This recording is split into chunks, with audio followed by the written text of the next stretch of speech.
Hello, नमस्कार दोस्तों। मैं कुसुम आपका आपके ही चैनल कुसुम के सपोर्ट टीचिंग में स्वागत करती हूँ।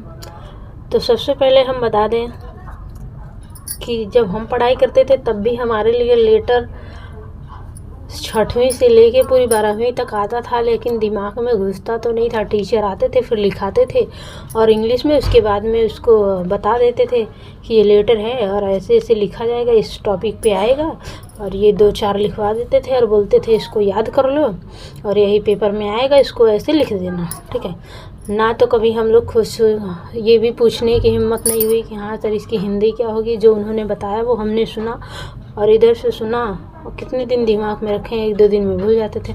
रट्टा मारते तो थे, रट्टा मार लिए और पास हो गए, किसी तरह से एग्ज़ाम में लिख देते थे जो भी आ रहा था। लेकिन अब उसकी बारी नहीं है, वैसा नहीं होने देंगे। अब हम आपको एक एक वर्ड की हिंदी समझाने वाले हैं कि किसका क्या मतलब होता है। ठीक है, प्रश्न का क्या मतलब होता है, उत्तर का क्या मतलब होता है, और कौन सी लाइन की इंग्लिश क्या होगी, कौन से इंग्लिश वर्ड की हिंदी क्या होगी और कौन सी हिंदी वर्ड की इंग्लिश क्या होगी, इस तरह से बता दें।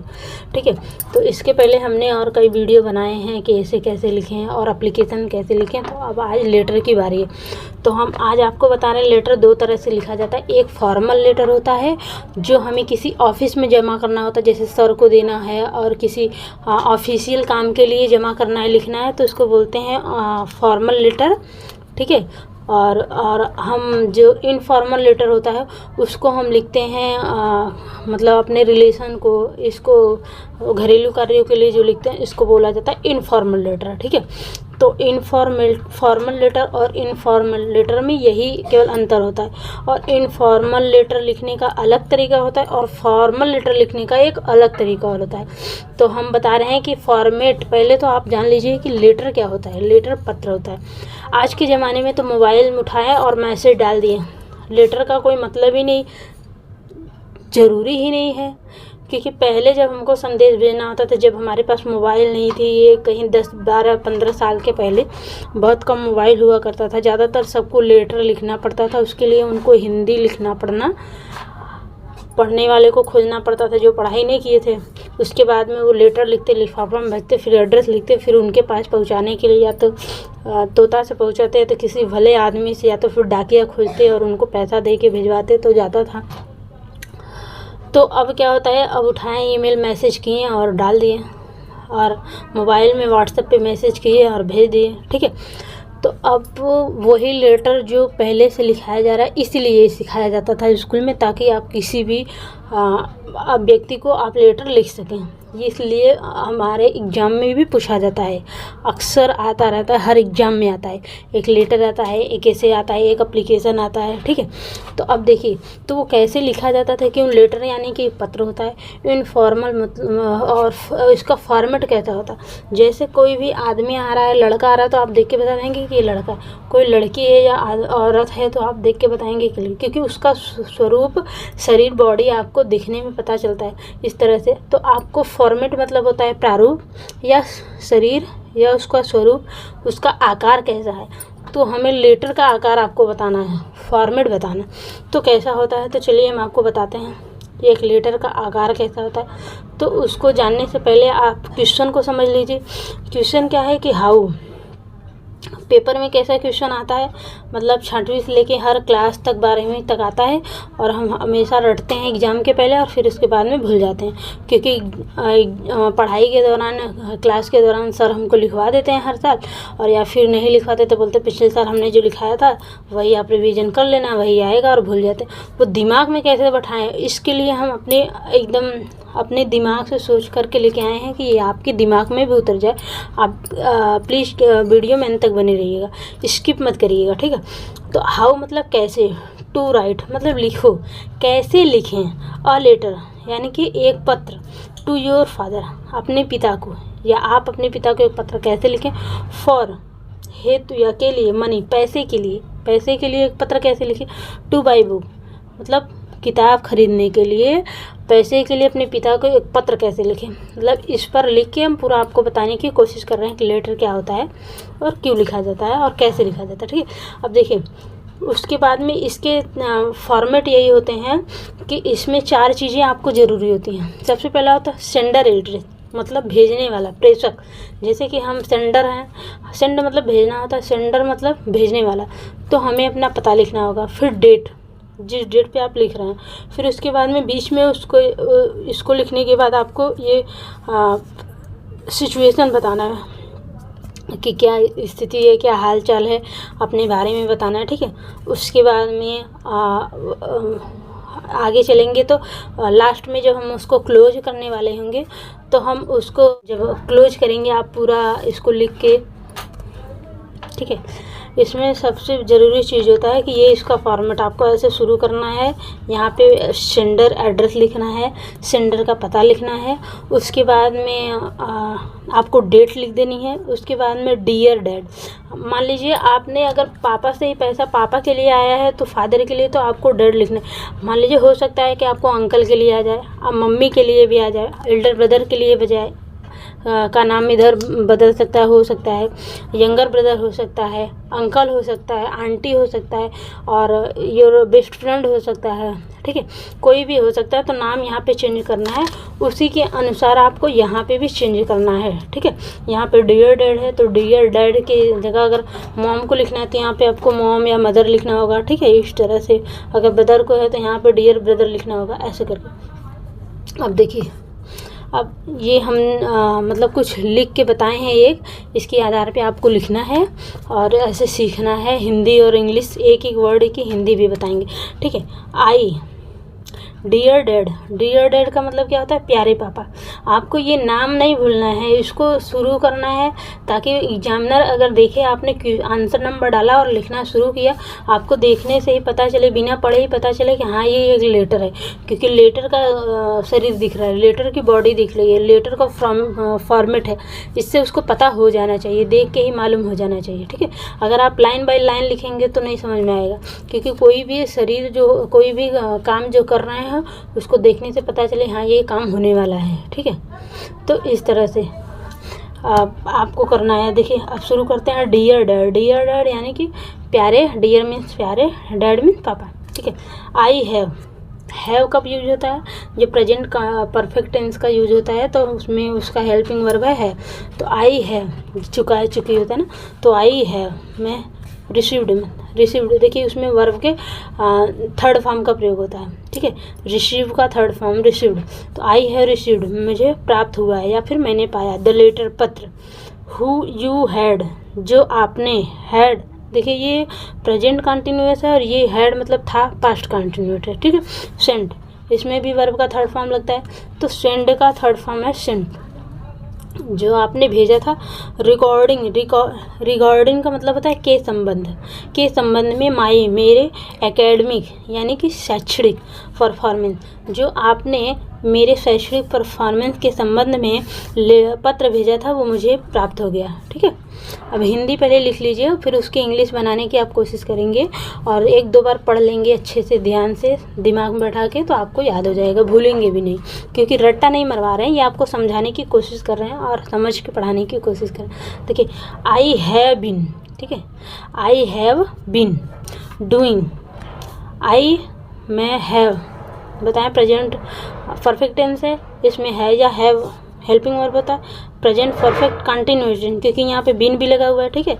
आई हैव बीन डूइंग मतलब कर रहा है, कर रही है, ठीक है। डूइंग मतलब कर रही हूँ, रियली वास्तव में, ग्रेट बहुत बढ़िया, ग्रेट मतलब महान होता है लेकिन बहुत बढ़िया भी होता है, ठीक, बहुत बढ़िया। इन माई कॉलेज, इन मतलब में, माई मतलब मेरे, कॉलेज मतलब कॉलेज, ठीक है, मैं अपने कॉलेज में बहुत बढ़िया कर रही हूँ। आई होप मुझे आशा है, यू ऑल आप सभी, आर डूइंग मतलब कर रहे होंगे, वेल अच्छा, एट होम आप लोग घर पे, मुझे आशा है कि आप लोग घर पे भी बहुत अच्छा कर रहे होंगे। सिंस देखिए सिंस मतलब चूँकि, the semester is over, the semester is यानी है, ओवर मतलब ख़त्म हो गया है। एंड और द न्यू नया, क्लासेज मतलब कक्षाएं, हैव मतलब हो गई, स्टार्टेड। जैसा कि सेमेस्टर ख़त्म हो गया। जब कोई भी काम ख़त्म हो जाता है तो हम बोलते हैं इट इज़ ओवर। ठीक है, खाना भी कुछ भी ख़त्म हो गया, खाना ख़त्म हो गया, it is over, food is over, meal is over.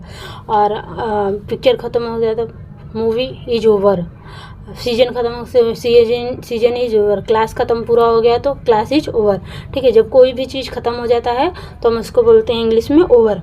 And तो since the semester is over, जैसा कि सेमेस्टर ख़त्म हो गया है। एंड और द न्यू, नया क्लासेज, कक्षाएँ हैव स्टार्टेड, हैव मतलब हो गई हैं, स्टार्टेड शुरू हो गई हैं। क्या हो गई हैं? नई कक्षाएँ शुरू हो गई हैं। आई हैव, ये भी प्रेजेंट परफेक्ट टेंस है। आई हैव, इसमें चुकाए चुके में लगता है स्पेंट, मतलब खर्च कर दिया। स्पेंड होता है ना, स्पेंड मतलब खर्च करना, स्पेंड उसका थर्ड फॉर्म। आल मतलब सभी, माई मतलब मेरा, मनी का मतलब होता है पैसा, ऑन मतलब पर, द री एडमिशन, री मतलब पुनः, एडमिशन माने मतलब प्रवेश, प्रोसेस यानी प्रक्रिया। तो पुनः प्रवेश प्रक्रिया में मैंने अपना पूरा पैसा क्या कर दिया? स्पेंड कर दिया, खर्च कर दिया। I have spoken to a local seller nearby requesting him to find some second-hand books for this semester. I मतलब मैंने, have present perfect tense helping verb है, आई के साथ हैव का प्रयोग होता है। स्पोकन मतलब बात की है। टू अ लोकल यानी एक स्थानीय, सेलर विक्रेता से, नियर बाई पास के एक स्थानीय विक्रेता से मैंने बात की है। बाई रिक्वेस्टिंग हिम, और उनसे अनुरोध की हूँ। टू फाइंड यानी कि टू फाइंड करने की, ढूंढने के लिए। सम कुछ, सेकेंड हैंड बुक्स, कुछ सेकेंड हैंड बुक्स ढूंढने के लिए उनसे मैंने अनुरोध किया।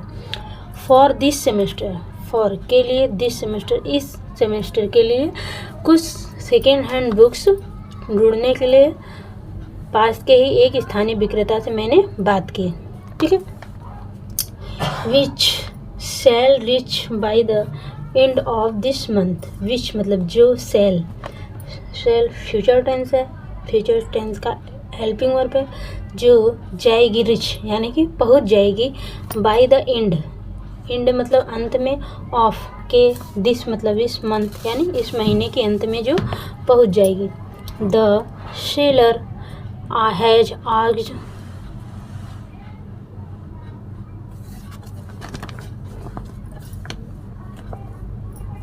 द सेलर आस्क्ड, ठीक है, द सेलर यानी कि विक्रेता है, आस्क्ड मांगा है, आस्क्ड मतलब मांगना होता है। For an advance payment of ₹200 यानी कि विक्रेता ने मांगा है फॉर एन एडवांस, अग्रिम पेमेंट, एडवांस पेमेंट करने के लिए बोला है, यानी कि अग्रिम भुगतान करने के लिए बोला है। ठीक है, विच इज वाई, इसलिए, विच इज वाई इसलिए, आई एम राइटिंग मैं लिख रही हूँ, दिस लेटर यह पत्र, टू यू आपको मैं इसलिए यह पत्र लिख रही हूँ। आई शैल पे मैं अदा करूँगी, द रिमेनिंग ₹2000 मैं शेष रुपए मैं 2000 भुगतान करूँगी। फॉर माई स्टिपेंड मनी मैं अपने वजीफे से शेष पैसे मैं अदा करूँगी। बट लेकिन, आई रिक्वेस्टेड मैं अनुरोध करती हूँ, यू आपसे, टू प्लीज़ कृपया, सेंड मी, सेंड यानी कि भेजिए, मी मुझे, the amount at the earliest so that I can make the payment. ठीक है, बट लेकिन, आई रिक्वेस्ट यू मैं आपसे अनुरोध करती हूँ, टू प्लीज़ कृपया, सेंड मी मुझे भेजिए, द अमाउंट राशि भेजिए, एट द अर्लीस्ट जल्द से जल्द, एट द अर्लीस्ट का मतलब होता है जल्द से जल्द, सो दैट ताकि, आई कैन मेक मैं कर सकूं, द पेमेंट मतलब भुगतान कर सकूं, ठीक है। I can make the payment यानी कि मैं भुगतान कर सकूं। Do not worry much about me, do not मतलब मत करिए, वरी मतलब चिंता, मच अधिक, अबाउट मी मेरे बारे में अधिक चिंता मत करिए। आई एम मैं हूँ, डूइंग यानी कर रही हूँ, रियली वास्तव में, वेल अच्छा, एंड और ट्राइंग टू कम, ट्राइंग मतलब कोशिश कर रही हूँ, टू कम आने की, होम घर आने की कोशिश कर रही हूँ, सम टाइम कुछ समय, इन द नेक्स्ट मतलब अगले, इन द नेक्स्ट मतलब अगले फ्यू मंथ अगले कुछ मंथ में मैं आने की कोशिश कर रही हूँ। कन्वे मतलब पहुँचाना या देना होता है, तो देना या पहुँचाना। माई लव मेरा प्यार, टू मदर मतलब मम्मी को मेरा प्यार देना। टेक केयर ऑफ और टेक केयर यानी कि ख्याल रखना। टेक केयर का मतलब होता है ख्याल रखना। ऑफ योर सेल्फ अपना, ऑफ मदर और माँ का भी ख्याल रखना। योर अफेक्शनेटली XYZ आपका बोर्ड का एग्ज़ाम हो तो आपको वहाँ पे नाम नहीं लिखना है, और बाकी अदर क्लास है तो आपको नाम लिखना है, और बोर्ड एग्ज़ाम में नाम की जगह आप रोल नंबर लिख सकते हैं, ठीक है। तो योर अफेक्शनेटली, योर मतलब आपका, अफेक्शनेटली मतलब स्नेह से, ठीक है। आप यहाँ पे यही रखेंगे, चाहे वो मदर को लेटर लिखें चाहे किसी को लिखें, तो इस तरह से आपको अपना लेटर पूरा करना है। तो thank you for watching my video. Comment session में कमेंट करके बताइए जहाँ नहीं समझ में आया और आपको किस टॉपिक पे वीडियो चाहिए, ठीक है। Thank you.